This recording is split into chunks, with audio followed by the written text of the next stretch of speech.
Баршаларыңызға қайырлы күн достар. Менің каналыма қош келдіңіздер. Сіздермен бүгін Ардақ. Мен бүгін сіздерге ет қосылған қатпарлы лепешка жасайтын боламын. Міндетті түрде менімен бірге болыңыздар. Видеоны соңына дейін қараңыздар. Өте дәмді қатпарлы болып шығады. Ал кеттік. Ол үшін бізге тартылған ет қажет болады. Тартылған етіміздің үстіне картофелімізді теркадан өткіземіз. Картофелімізді өткізіп болдық. Енді осының үстіне чесногымызды да теркадан өткіземіз.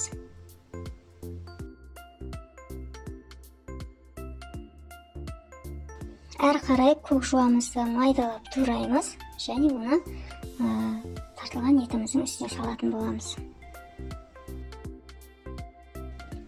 Енді үстіне тұз,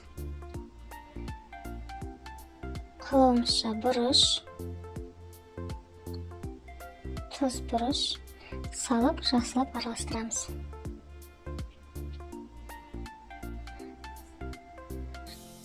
Жақсылап араластырып алдық. Бізге осындай дайын қатпарлы қамыр қажет болады. Мен осындай үлкен алдым. Осы қатпарлы қамырымызды осылайша жайып аламыз.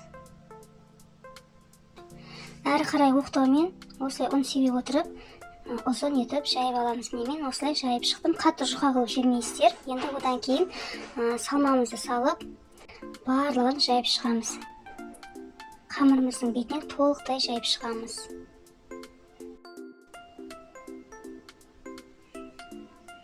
Неге осылай жайып алдық, енді жақсылап ораймыз.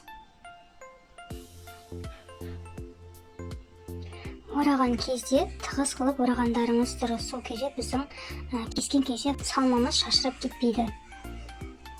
Осылайша орап алдық. Енді шетін қолымызбен жабыстырып шығамыз. Әрі қарай осылай бөліктерге бөліп аламыз. Одан кейін ұн себе отырып осылай қамырымызды қолымызбен жайып аламыз. Содан кейін барып оқтаудың көмегімен жайып шығамыз. Міндетті түрде ұн себе отырыңыздар, өйткені біздің салмамыз оқтауға жабысып қалуы мүмкін.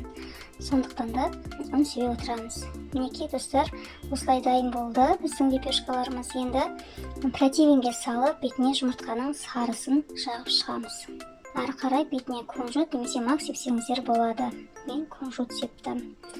Енді қызып тұрған пеште қызарғанша пісіріп аламыз.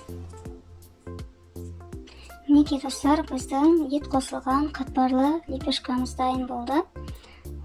Осындай әдемі болып піседі. Мінекей достар, біздің ет қосылған қатпарлы лепешкаларымыз осындай әдемі болып дайын болды. Өлген кезде қытырлап, күшті болып тұрады. Сондай дәмді және қытырлақ болып шығады. Неге көріп тұрғандарыңыздай, дәмі енді айтып жеткізу мүмкін емес. Міндетті түрде өздеріңіз жасап көріңіздер. Сіздерге де ұнайды деген ойдамын. Егер де менің видео рецепттерім ұнаса, менің каналыма тіркеліп, лайк басып, комментария жазуды ұмытпаңыздар. Сіздермен бірге болған Ардақ, сау болыңыздар.